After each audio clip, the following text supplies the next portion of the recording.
So hello all, NEET aspirant this side. तो यार, जैसा कि मैंने बोला था आप लोगों को कि I will tell you that how much have I completed. So ज़्यादा कुछ तो नहीं, बट मैंने पढ़ाई करी है। ज़्यादा नहीं, बट ठीक है। अभी स्टार्टिंग है, सो थोड़ी सी कम हो रही है, बट जैसे जैसे मोमेंटम बनता जाएगा अच्छी खासी पढ़ाई होगी। And yes, since I think कि एग्ज़ाम अभी अभी काफ़ी दूर है ना, सो इसलिए थोड़ी सी कंसिस्टेंसी मेंटेन करने में प्रॉब्लम आ रही है। But yeah we will do together, just don't worry. Let's see how much have I completed. So देखो, फिज़िक्स में मैंने तो कैपेसिटर का रिवीजन किया है। एंड केमिस्ट्री में मैंने केमिकल बॉन्डिंग डिवाइस लिया। एंड सिर्फ यही दोनों चीज़ें मैंने करी है। आई नो ये काफ़ी कम है, बट ठीक है, हम कर लेंगे। ये फर्स्ट डे था, आगे अच्छे से पढ़ाई होगी। So basically I have made a schedule and this is 4 to 5 hours sessions of 2 hour or 2.5 hour of each, so that at least 10 hour की स्टडी हो जाए। कल का टास्क देखते हैं। और कल का टास्क है कैपेसिटर का लेक्चर एंड इसका रिवीजन करना है, एक्टिव रिकॉलिंग करनी है।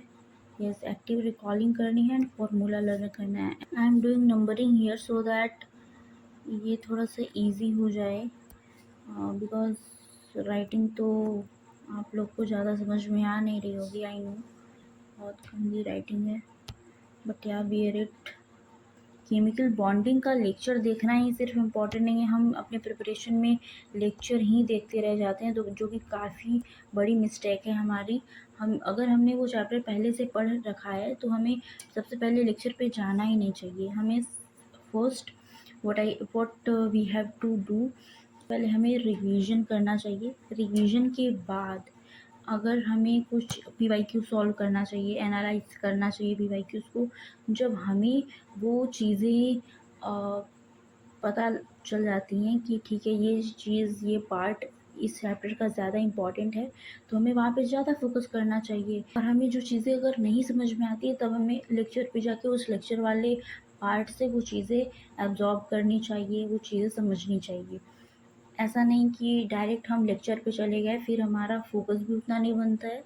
हमें ज़्यादा है ना एफ़र्ट्स करने पड़ते हैं फोकस करने के लिए। सो मेरा मानना तो यही है कि सबसे पहले हमें रिवीजन करना चाहिए, देन पीवाईक्यूज़ एनालिसिस या हमें सॉल्व भी कर लें तो कोई बुराई है नहीं।